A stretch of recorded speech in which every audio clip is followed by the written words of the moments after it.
नमस्कार दोस्तों, Vipin official blog में आप लोग का स्वागत है। और आज हमारे गाने की शूटिंग होने जा रही है। बदा बदी गाने का नाम है।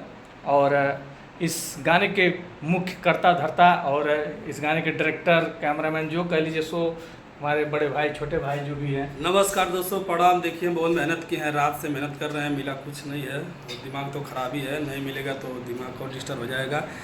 अब समझिए कि क्या नहीं मिला है, बहुत मेहनत किए हैं। कोई दिक्कत नहीं है, सब्र का फल बहुत मीठा होता है, तो सब्र ऐसे बनाए रखिए और आपको फल भी मिलेगा। फल की चिंता फल इसलिए नहीं मिलेगा, ये लोग दानों हैं, दानों में टूट पड़ रहे हैं, क्या बता। ऐसी बात नहीं है, आप कर्म करते रहिए, फल आपको जरूर मिलेगा, भगवान साक्षी है। तो ये हमारे भैया हैं, देखिए ये भी हमारे सदस्य हैं, एक हिस्सा है हमारे गाने के।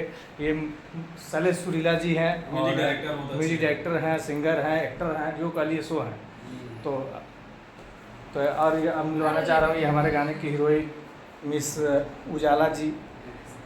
यहाँ देखिए उजाला फैलाएंगी अभी, तो यहाँ पे लाइट की ज़रूरत नहीं, इतना उजाला है। अंधेरा फैलाइए, उजाला फैलाएंगे। हाँ, तो बस ये हमारे गाने की हीरोइन है। तो आप लोग ऐसे हमारे वीडियो में बने रहिए। और हमारा गाना बहुत जल्द रिलीज़ हो रहा है, 2 दिन में। तो आप लोग उस पर जाइए, विपिन ऑफिशियल पे, और आप लोग प्यार आशीर्वाद दीजिए।